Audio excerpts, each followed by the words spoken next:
Հարգելի գործընկերներ, 2025 թվականի հունվարի 1-ից թոշակառուների եւ նպաստ հաշմանդամության թոշակ ստացողները եկեք պայմանական, որ շատ երկար տերմինաբանություն չօգտագործեմ, թոշակները ավելանում են։ Պարզապես մենք, այո, նաև հասկանում եք, կառավարելը եւ կառավարումը ունի նրբություններ եւ մենք էլ սովորում ենք ավելի արդյունավետ կառավարել։ Մենք ինչ ենք ասում ենք լավ, թոշակառուների թոշակ ամսական 11,000 դրամով 11,000 դրամով կամ 10,400 դրամով ավելացնենք, ինչ անելու թոշակառուն։ Այդ գումարը ինչ անելու, ինչի վրա ծախսելու։ Սիրելի հայրենակիցներ, ուրախ եմ հայտարարել, որ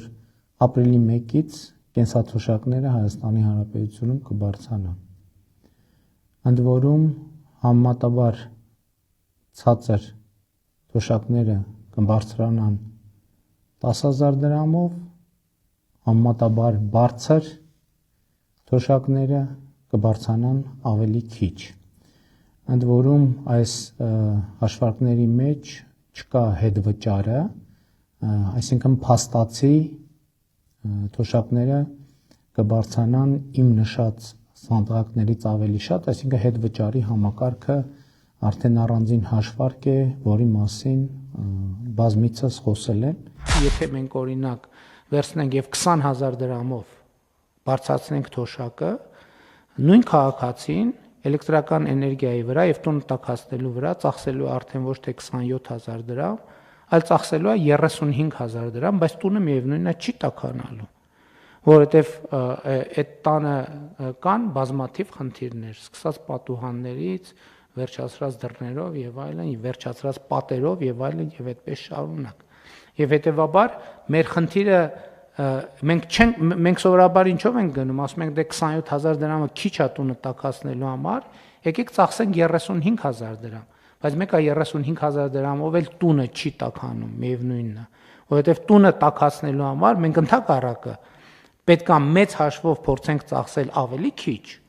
ասենք 18,000 դրամ, եւ ներդրումներ անենք, որպեսզի տունը բնակարանը էներգետիկ առումով ամբողջությամբ վերափոխվի։ Սա ես այդ օրինակի թոշակառուի օրինակի վրա եմ բերում, ինչու, որովհետև ես հետո մեր գործընկերներին այդ խոսակցությունից հետո խնդրել եմ գնալ հետազոտել տունը, տալ եզրակացություն, թե ինչն է խնդիրը, ինչպես կարող ենք, եւ մեր եզրակացությունն էր, որ փողի ավելացմամբ, ուղղակի զուտ փողի ավելացմամբ մենք խնդիրը չենք լուծելու։ Մենք ընդհակառակը կարող ենք, եթե մենք անենք պատշաճ ներդրումներ, որը իհարկե այլ տրամաբանություն է ենթադրում, մենք ընդհակառակը էլեկտրական էներգիայի կամ տուն տաքացնելու վրա կծախսենք ավելի քիչ եւ կունենանք ավելի տաք եւ ավելի հարմարավետ բնակարան։ Եվ սա է էներգետիկ վերափոխման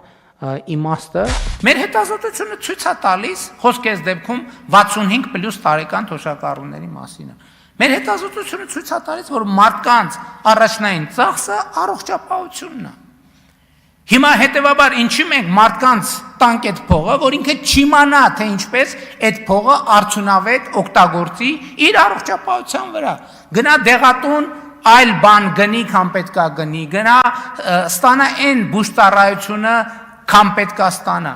Մենք այդ 10,000 դրամը դնում ենք առողջապահության ապահովագրության մեջ, ստեղծում ենք համակարգ, որտեղ ինքը ստանալու է մեծ հավանականության, ոչ թե 10,000, այլ գուցե 20, գուցե 30, գուցե 40, գուցե 50,000, գուցե 100,000, գուցե 500,000 դրամի ծառայություն։ Եվ եթե այս ծառայությունների թվերը գումարենք իրար, մենք երբ որ ուզում ենք հաշվել, թե Հայաստանում թոշակառուների բանը թոշակը այդ առումով ծախսը ինչքան է, մենք տարվա կտրվածքով այդ առողջապահական մատուցված փաստացի ծառայությունների գինը պետքա տարածենք այդ ամեն ինչի վրա, պետպատվերի վրա ավելացածը։ Այս որոշումը մենք կայացնում ենք առաջին հերթին Հայաստանում աշխատող, արդյունք ստեղծող եւ օրենքով սահմանված հարկերը վճարող քաղաքացիների շնորհիվ, նաեւ այն քաղաքացիների շնորհիվ, ովքեր որևէ բան գնելիս, ձեռք բերելիս չեն մոռանում ՀԴՄ կտրոն պահանջել եւ վերցնել եւ իհարկե այն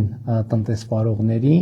շնորհիվ ովքեր անկախ նրանից թե գնորդը պահանջում է, իրենք ՀԴՄ կտրոն բաց են թողում եւ հատկացնում են ինչպես նախատեսված է օրենքով։ Սա շատ կարեւոր տրամաբանական շղթա է, աշխատանք, վճարված հարկեր, կենսաթոշակներ։ Ուզում եմ նաեւ ընդգծել, որ կարծում եմ հենց իրենք թոշակառուները այս որոշման մեջ ունեն որոշակի դերակատարում, որովհետեւ հետվճարի համակարգից հետո հատկապես նրանք ավելի ու ավելի շատ են անկանխիկ առևտուր անում, այդպիսով նպաստելով, որ ստվերային շրջանառությունը Հայաստանի Հանրապետությունում կրճատվի,